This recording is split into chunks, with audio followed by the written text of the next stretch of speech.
Hi, I'm Katie Uhlmann reporting for Katie Chats at hotDOCS in downtown Toronto. I'm here with filmmakers Violeta Ayala and Dan Falter. How does it feel to have your film, The Bolivian Case, here at hotDOCS? Well, we just finished 2 days ago. Congrats. So it's exciting. It's been a long process. We started filming in 2011. So it's been like 12, 13, 14, 15, 4 years in the making. We just checked last night the DCP on a cinema here, and oof, it's okay. It looks good.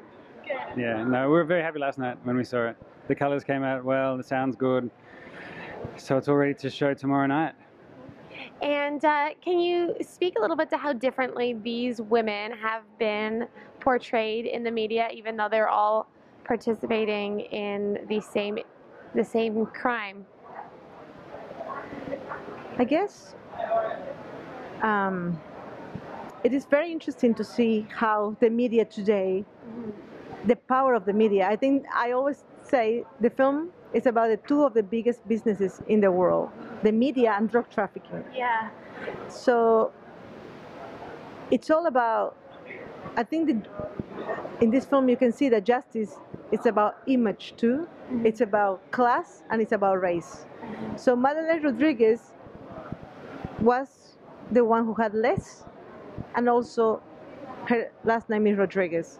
So the media has a massive role because since the beginning portrayed Christina Oygarden as the nice girl from Little Sun because she had a good PR and she had a super talented lawyer with the media. So she didn't even need too much a criminal lawyer, but she needs like a super talented lawyer with the media. She escapes. She's held by the Norwegian government. The second girl, Stina Brendemo, she gets pregnant in prison, and the media goes crazy for her story. And then, like a male magazine, it's not even like a normal magazine, but a male magazine pays her bail, organizes a $300,000 escape that is find out later. I shouldn't ruin the film, but like it is crazy the involvement of the media in our society today. I think this is a very Generation Y film. It's a film that is talking to young people. The girls were teenagers, and everybody else involved in the case are teenagers. And I think we do have a different relationship with what's happening today in our societies. Like Madeleine Rodriguez is already a second or third, is a third generation migrant. Yeah. Like she didn't even speak Spanish. She didn't identify herself as a Latina. She's like a Norwegian. Yet through this process, she discovered that justice wasn't the same for her. Absolutely. Anything to add to that? You pretty much filled us in quite nicely on the film. And these yes, very good job. And these young women who, these teenagers who were smuggling cocaine. A very similar instance just happened with some Australian boys. Can you speak about what's going on with them today? It's a very sad day, and just the injustice of it. Yeah. Tonight, now, it's in a couple of hours, 2 Australian kids who were caught trafficking drugs from Indonesia to Australia 10 years ago are going to be executed in Indonesia by the Indonesian government. And it's a tragedy because while drug trafficking is a crime, it's not something that should have the death penalty, capital punishment for the girls in our film. Imagine if I wouldn't want to think about it, but to think that Madeleine could be facing the death penalty, which, I mean, she isn't, but these guys are, and it's a tragedy. I think Madeleine Rodriguez is facing 10 years, is going to spend more than 10 years in jail. Like, her life will be away, and the other 2 girls are free. I think that the Bolivian Case is a part of a trilogy that I'm making about the war on drugs. Cocaine Prison is going to be finished by the end of the year, early next year.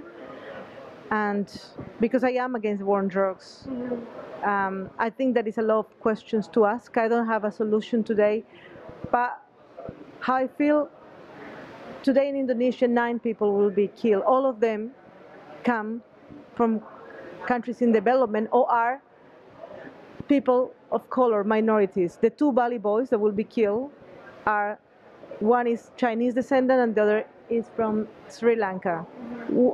Why? No, sorry, Bangladesh.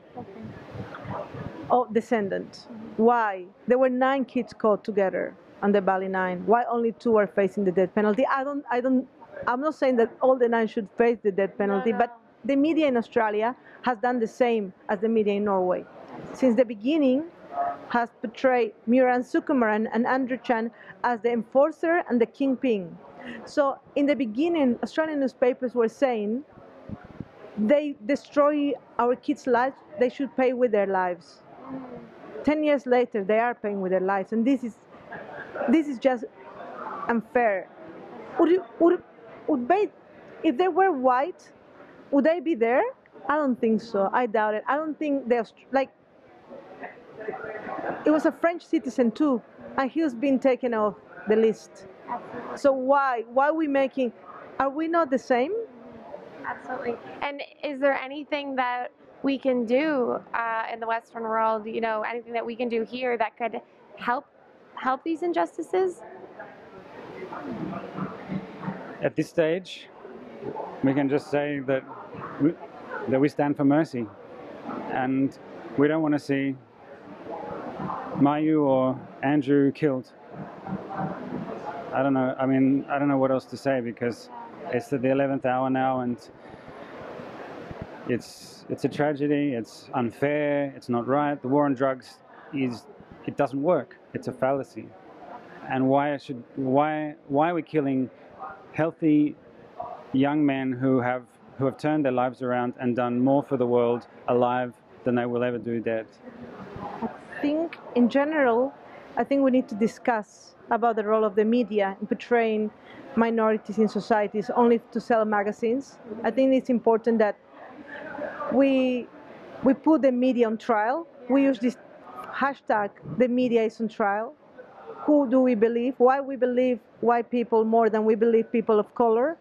I think that it might be too late for Madeleine Rodriguez, Omiran, and Andrew Chan, but it's not too late for the next people that are coming around. I have a baby, she's 9 months old, she's a mixed race. I don't want my daughter to have to go through this. I want my daughter to be a citizen of a country. She's Australian, she's Bolivian, she's Panamanian. I want Suri to be Australian and be regarded as any other Australian. What we can do is we can discuss. We need to discuss about it. We need to talk that we're not getting the same opportunities. I'm very proud. I'm an indigenous woman, an Australian, I'm Bolivian. I'm very proud to be here today because I got given opportunities and because I opened my own opportunities. I want more people with a different point of view to come and challenge our societies, because we have different point of views, we have lived different kind of lives. So for me, it's very important to open these discussions and don't let the media ever again to victimize people of color, because this is like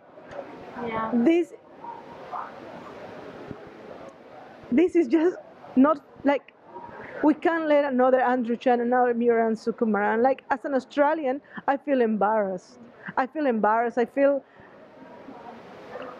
it's worse than a disgrace. Like, I have no words to describe, but I just, as Dan say, I stand for mercy, and I stand for the media to be responsible and don't do this again, please. Like, this is just not right. We give everyone a fair go. Absolutely. And where's the best place for us to find out more information on the Bolivian case online? We have a website that we're going to launch in a few hours, along with a Kickstarter campaign. We're holding a Kickstarter campaign to raise money to finish the film. We're screening it here. We've got to do more music. It's an exciting time for the film to be finishing now. So there's the website, we have a Facebook page, there's a Twitter feed, so it's all online. So the Bolivian Case is on Facebook, and the website is theboliviancase.com. Well, thank you so much, and congratulations on a very important film. Oh, thank you. Thanks No, for your thanks. time. Thank you. I'm Katie Uhlmann reporting for Katie Chats at hotDOCS in Toronto.